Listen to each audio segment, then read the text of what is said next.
Welcome back to Level of Detail, brought to you by the Games Development Department here at Staffordshire University. I'm Shaun Reeves, I'm the course leader for Computer Games Development, and today I'm joined by Associate Lecturers Jamie Nicholas and Chris Palm. Today we're also in the TV studio here at Staffordshire University, and it's pretty awesome. So we're going to be talking about beat 'em up games and how Street Fighter has remained a heavyweight of the genre for more than 35 years. So let's hadouken and get at it. I like that. Oh, love that. Good. So we're going to, you guys grab a controller. I've grabbed mine. And we'll get a game set up. And while we're getting a game set up, you know, go through verses and whatnot. Oh. I'm just going to show off my my Street Fighter 2 gift here from Jay Vickers. Very Thanks, nice. Jay. This is a big thank you for this one. Yeah, on the SNES. I like it. On the SNES, yeah. Classic. Yeah. It was one of the versions. It was Street Fighter 2 Turbo actually. It was the Street Fighter 2 Turbo SNES pack that I got for Christmas off my dear mama and papa, and I absolutely loved it. Loved beating my brother. He was a huge fan of Blanca, and I was having none of it because, you know. Are you big into fighting games? Right, I'm big into fighting games. I'm big into martial arts. I was big will, into- yeah. I occasionally will play Super Smash Bros. Yeah. So I'm going to be upset when I can't play Pikachu in this. Yeah. I'm concerned already. Should we start with the first Yeah. one? Yes. Let's start where it all began. Oh, okay. Oh, Countries like Japan. Japan. Go Japan. This is Ryu versus Ken. Am I Ken? Maybe. So Right. you're There you player go. one, Yeah. player two. There you go. Well, you can tell because the hairs actually match up. There you go. Hold on. Right. Okay. Right, okay. So I got quick attack, I got my... Oi. So, while you guys are knocking the absolute hell out of each other, Oh, okay, what was that I about don't- winning? what do we mean by beat 'em ups? Tell us what beat 'em up games are. Oh, you don't want a live demonstration, do you? I don't know if the studio's set up for that. So it's... How would you define it, Chris? Well, I do feel like it's rather self-explanatory. It's kind of in the name of the game, isn't it? Where Yeah. you do just have to beat up the other person. You might want to follow that instruction. I'm trying to concentrate at the same I think time. this is fighting talk here, guys. To be fair, the time ran out. It's just button mashing. There's some tactics going on There here. are. Helped when you It's actually obviously which like the buttons did original which. of it, so there's a Yeah. lot of like, I've got like, I can jump, I can do a jump kick. Just This jumped is over you there. very Like, much- simple, like I've got a light attack, I've got a heavy attack. This I've is just very kicked much, you in the face. it's very How? much the original, isn't it? This, this is Yeah. Street Fighter. Yeah. This is what the arcade was like. You know, you go Yeah. in, you pop your coin in, and you would button mash and Oh, joystick away. Oh. That was close. very is close, very close. very Very close. close. So both times there, the times run out Yeah. Yeah. on the fight. Okay. I know. Okay. It's because we're So both it's- not very good at this. Gone Hey! Okay. So tell us about the types of fighting games. I mean, Jamie, you were talking about Super Smash Bros. That's yeah. So they have their own evolution. Like this is what I'd say was one of the obviously the originals, and then they've expanded out. It's a very simple sort of formula. You know, you stick a few characters in a two-dimensional area, and then you beat the living cheese out of each other, which I'm attempting to do.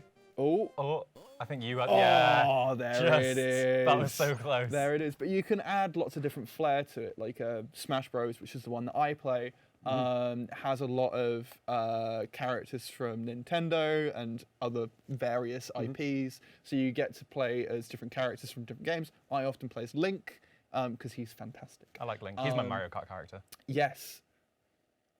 Now I want to play Mario Kart. Can we do another one after this on Mario Kart? Let's organise it. Okay, Yeah. let's dive into. Let's move forward a we go- few we'll go years. down. Yeah, World Warrior? 4 years from. Yeah, Street Fighter 2. We'll dive into Street Fighter 2. Yeah. Yeah. So here Oh, you we've got start to stages see. now. Yeah, you start to see more stadiums came. This is where I started my journey in Street Fighter here. There was the old sort of E Honda's stage there, one where you have to beat up the car.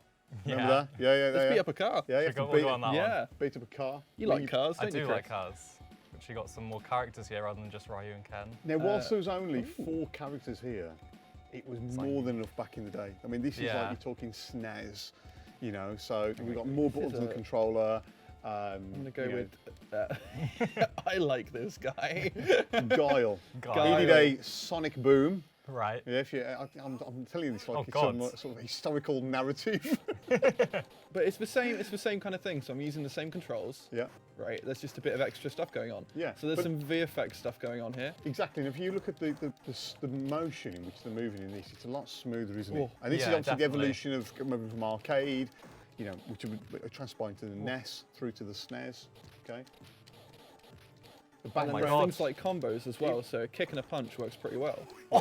What was that? What was that? I have no idea how I did that. But How do you find, in terms of controls, do you find like, you know, like down and then like a quarter on the D-pad?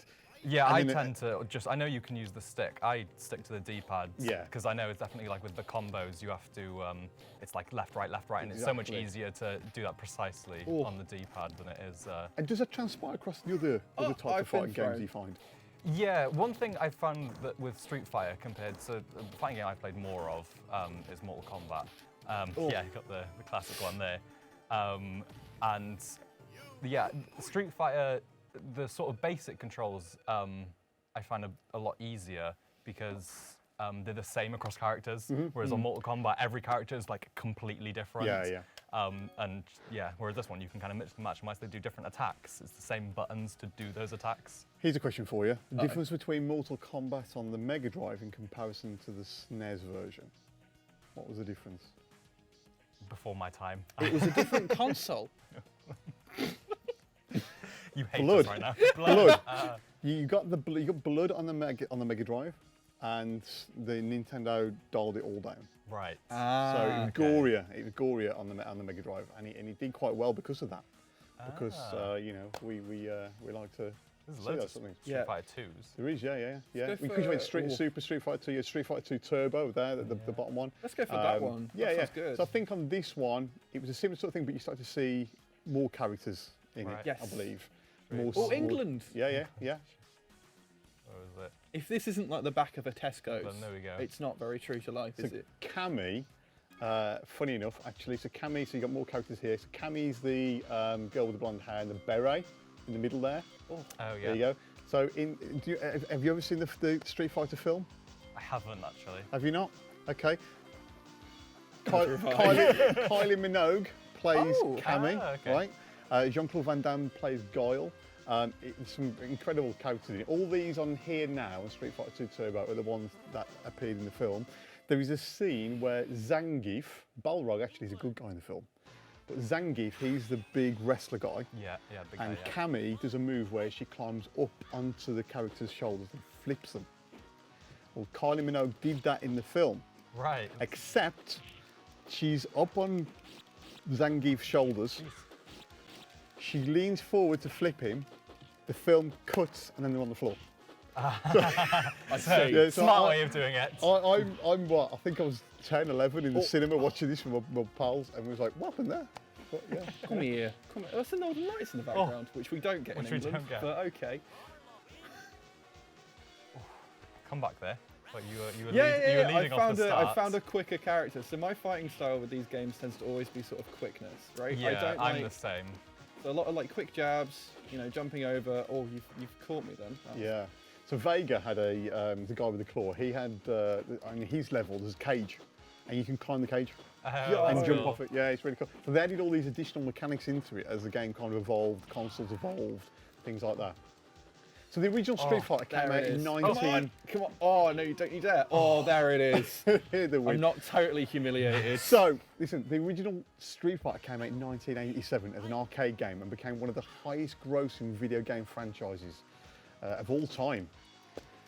How did it help to establish the conversation of one of the one-to-one fighting genres? How do you think that kind of helped with all the others that came after it? So like Street Fighter, Mortal Kombat and Fight Fury So from and a- Tekken and... From a design perspective, Yeah, one of yeah. the big things going on here is every game we've played 3 of them so far. Every single one has stuck to that core gameplay loop. Yeah. of Yeah. you hit someone, they hit you back, you learn how to hit them better. Yeah. It's as simple as that, right? Yeah. And then every other fighting game takes that on. You can add a spin to it. So, Super Smash Bros. Link has a sword, but it's Yeah. the same kind of thing. You're still hitting someone and still building something up. There's a tempo to the fighting. It stays very much the same. Okay, so once you get that core gameplay loop down, and this is advice we give to our students as well when they're trying to devise their own games, is that core gameplay loop is what's going to keep everything and everyone coming back. Yeah, if you can nail that, then you've got a good game. And you can see that, I think, from the first Street Fighter that we saw there. Yeah. Just Roy and Ken, that was it. Arcades were new, games were new, But then the consumers wanted more, didn't they? And we saw with Street Fighter 2 there, and Street Fighter 2 Turbo, we got more characters, and there's more artwork, there's more types of animation. And then we moved through, so just pick any one of the other ones here, guys. But I mean, you look at the other genres as well. You look at like Tekken, one of the first 3D ones. You made that kind of pan to move around characters. Characters felt a bit more. I think for the time, you could argue now, well, they were a bit more. They were still a bit square. Well, yeah, they probably were, but not at the time. I think the problem now. I say I'm old enough to appreciate retro games, and I kind of saw it all come out. Yeah. And it breaks my heart when people. I have students now, and they refer to the PlayStation 2 as retro. Yeah. I started on the PlayStation 2, Yeah. and it was retro.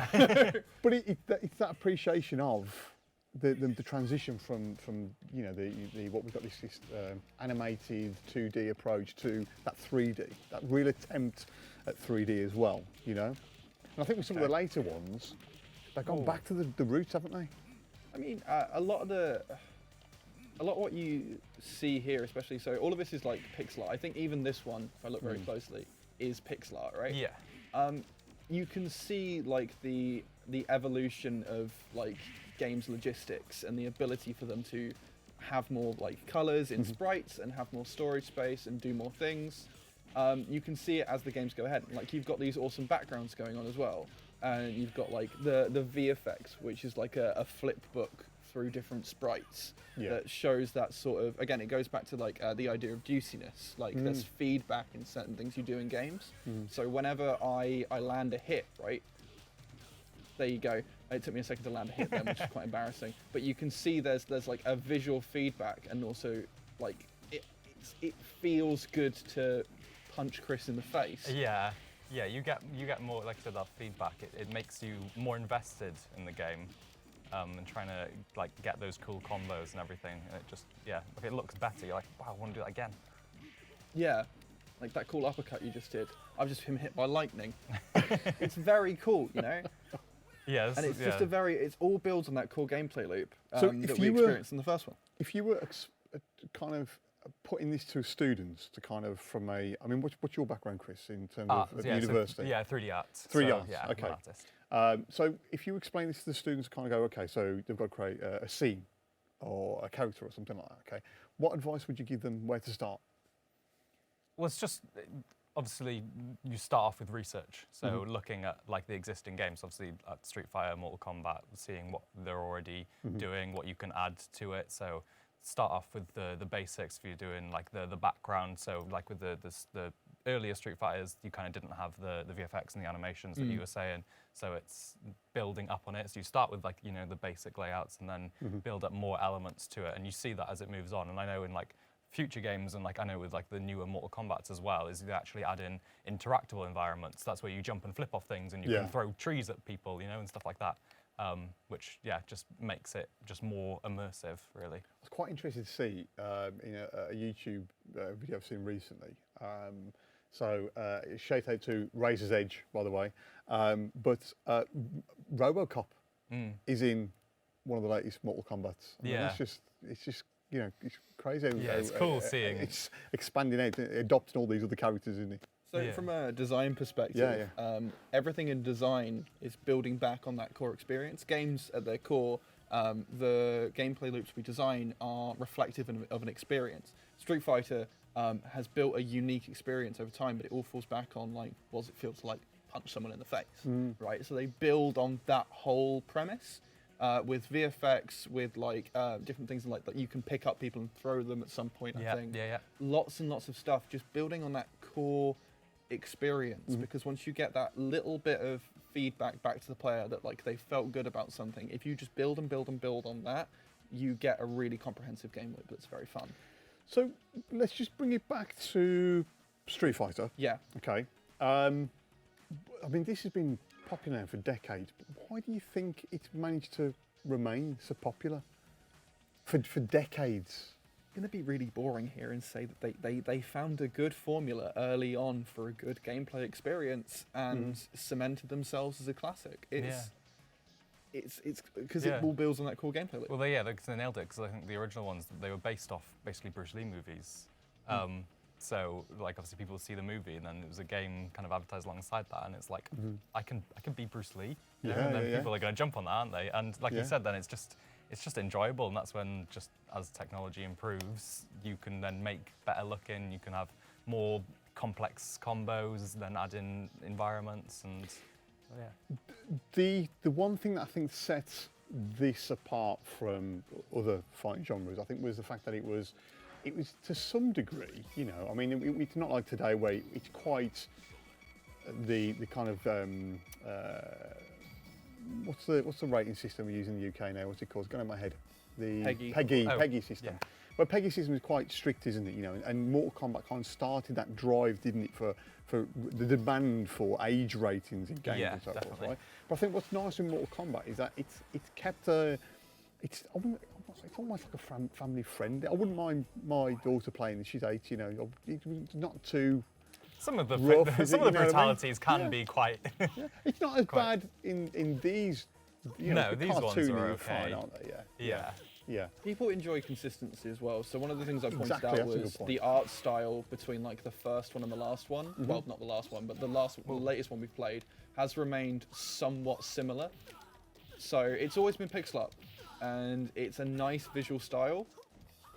You say consistency. I'm seeing here. So Necro, who's Necro? Me. Okay, he's got. If you look at the character, the earring, the wrists, his moves, his stretches. That's exactly what Dalsim did in the Street Fighter 2. So to see it as a different character, there's a bit of a story there. The background, it looks like he's in some sort of like biological lab. Yeah, it looks like we're in like a train or something, because you can see the moving behind it. Yeah. But there's that consistency of, you know, the original Dalsim with his stretchy limbs. Yeah.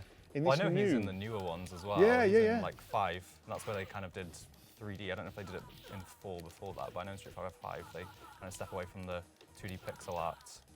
And how difficult would you say that is, as obviously professionals in the area? How difficult would you say it is to transfer from what we've known for years, which is, you know, this 2D pixel art, to a quality 3D approach? It takes skill. Yeah, definitely. And it's obviously like they to make those different moves and make those feel nice, especially with the limitations of early console software. That's difficult, right? If we just play again, we can point out some things that they do. I hope. Have a look. Yeah. One thing I did notice was because I downloaded actually Street Fighter 5 just to have a little practice, because I haven't played a fighting game in a long time. And like you said, is it Dalsim who has the stretchy limbs? Yeah. So they when he does those, he like kicks his legs out and they stretch, they do literally just deform the mesh, and you can see that the texture doesn't match the mesh, and you can see the texture just stretches on his legs when he kicks his leg out, which obviously isn't maybe the best, but it works, and because it's a very quick movement, most people won't notice that. Do you think, as a professional in this area, knowing that, seeing those kind of, it's almost like peeking behind the curtains, doing what we do, isn't it? You know what I mean? I accidentally saw the behind the scenes of a Lord of the Rings once, and it ruined it for me. Right? Yeah. So I refuse to watch such a thing. But do you think doing what you do, doing what we do as well, that knowing and seeing those finite detail ruins the game for you?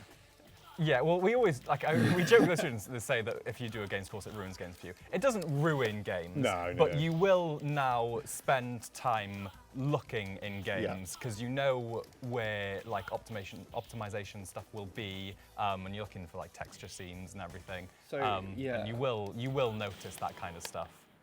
One of the things I'll point out is, unfortunately, I was too good at the game, so my example is no longer on the screen. But at the start, there was a, as a VFX person, loosely artist, I'm working on it. I do flipbooks, so it essentially goes from one sprite to the other to make it look like something. So like fire, for example. To make that look good in a game is hard because people notice tiny differences in patterns, right? And in this one, right, the pixel art is like 100 times what I would do, and they've managed to make a satisfying animation loop, right? I'm trying to demonstrate here. Like just a simple looping one. They've managed to make it look nice. They've managed to make it look three-dimensional. There's effort put in there. Yeah, yeah. And as we said, like doing like a games course, right? You will start to see behind the curtain of a lot of games. Like some of the mysticism's going to go. That's inevitable, right? Yeah. But one thing you'll start to appreciate more is you can look at something and you'll know how it's made and you can go, wow, that's impressive. And Yes, I think, absolutely. I honestly actually think that is the key word, isn't it? It's not about ruining the illusion or anything like that. It's the appreciation, Yeah, isn't it? absolutely. The amount of hard work, exactly what you've just said there, it's the amount of hard work goes into it. It's the hard work that goes into it that you guys teach the students how to do. So they themselves then can create incredible content such as this, yeah? Yeah, absolutely. That's something. It annoys me when people complain about games like getting delayed and stuff, and if they do release it then the original time and it's not as good, and it's like, well, Need you like 6 times. yeah, and it's like knowing how much work goes into making a game now. Yeah, you can appreciate why they might need, like how much of a difference 2 months can make. It Yeah, can make indeed. a massive difference. Yeah, and it's appreciation, isn't it? Yeah. So, we've looked a little bit at, obviously, beat 'em ups and whatnot, but just thinking back, I know, Jamie, you said Smash Bros was your favourite. Chris, what was yours? Yeah, well, Mortal Kombat, one other game that I do really like that I've played a lot with my friends is Brawlhalla, which is similar to Smash Bros. Yeah, they're so cool. They got so many different like characters and like mixing IPs, like Rayman and When I was a everything in. journalist, I wrote articles on Brawlhalla. Yeah, Brawlhalla is a brilliant game. It's a lot of fun to play with friends and like the different weapons and combos you can do and just throwing people just off the map, and when you get that really satisfying and you just smash them down, they just shoot off the screen. It's just brilliant. Yeah, it's creating that satisfying mechanic, isn't it, I suppose? You know, and the animation associated to that as well. Feedback and juiciness. There we go. Kieran, Dr. Kieran Hicks. Yes. Has got his doctorate in Game juiciness, game which is why I juiciness. keep on going on about Yeah, it. incredible, incredible. Oh, I like that then, Shout a out little to basketball. Kieran. Thanks, mate. I like the little You basketball. gave me stuff to talk about because I don't play a lot of fighting games. So. I'm a big fan of the guy in the green gi. Yes, Shaun. Yeah, thanks. I see. So, Jamie, Chris, you're Staffordshire University graduates. So, tell me why you choose to study at Staffordshire Uni. What was your reason to come here to do the things, to learn the things that you did to move into where you are now? Yeah, well, I came here not knowing anything about games, and they teach it from the ground up, which is really good. And I thought when I started that I wanted to be a designer, and starting in the first year, so I did the games design BSc. So you do intro to modeling, intro to game engines, intro to game design, and then from doing that, then I realised, oh, actually, I like making things like literal assets instead, and then the kind of that was brutal. The There it is. The kind of flexibility that the optional modules give you is like, even though my degree's in games design, I'm completely an artist because I just chose the optional art modules, and I could kind of tailor the course to what I enjoyed the most. Excellent. Games is a new good. field. Yeah. Right, not meant like games education especially is a very new field, And we as staff understand that people coming to us who are like, I want to make games, might not know the specific areas that they want to make games in. Yeah. So for example, like I've done 4 years of game design and production skill work, and I'm now becoming a VFX artist using like previous skills I've got. And sometimes for some people like me, it can take a while to figure out exactly what you like doing. Yeah. So we like to give the breadth of, opportunity for our students to play around with different things and experience lots of different things. It is also now, isn't it? We've got all these courses, in a university so well connected to industry. I mean, when I started my degree back in 2000, I'll let you lot do the maths. But The year I was born. I wasn't alive yet.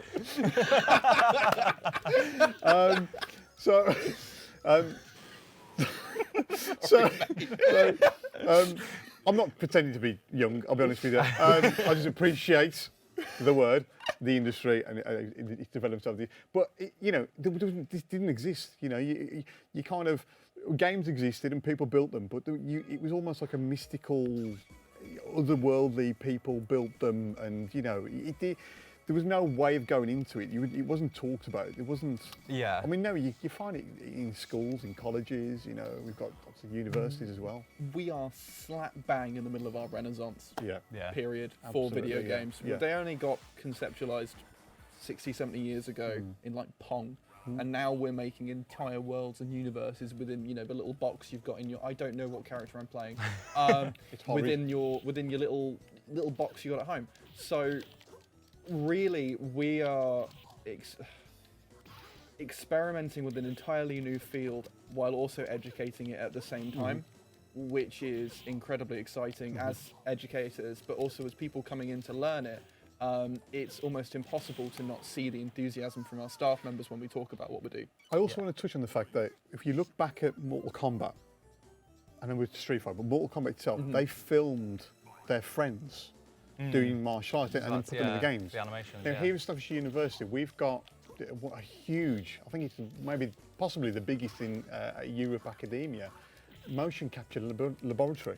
Yeah, the mocap studio is really good. With our collab module, is like going around supervising the groups and seeing them go into the studio and the footage that they get back out of it as the animations they can make. They're super funny because you can put a lot of personality into it.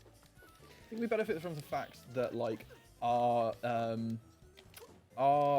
facilities are more or less what you'd expect in a studio. We've got rooms full of labs, we've got VR suites, we've got the motion capture studio.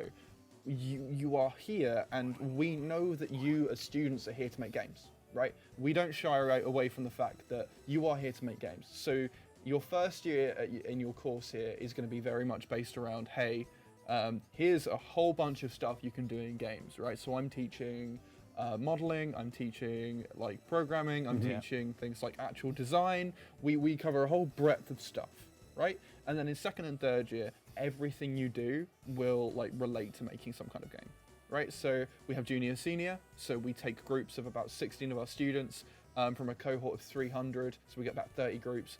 My division is going to be really bad there. And then then you make games, right? That is what you are here to do, right? You make games, you innovate, you show us what you can do, you can show industry what you do.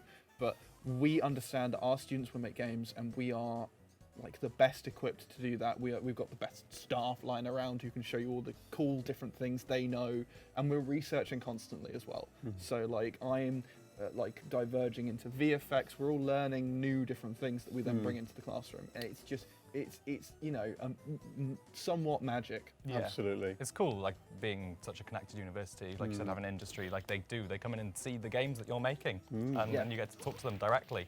Yeah. Well, I think what we've got here is the final battle.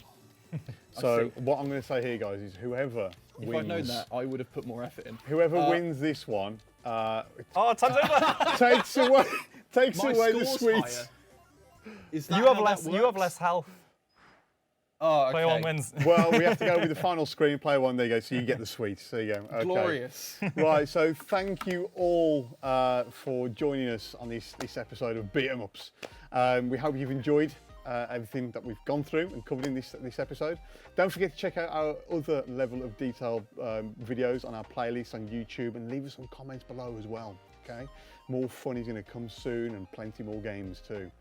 Until next time, it's bye from our guests, Jamie and Chris, and it's bye from me. See you soon, guys. Sonic boom!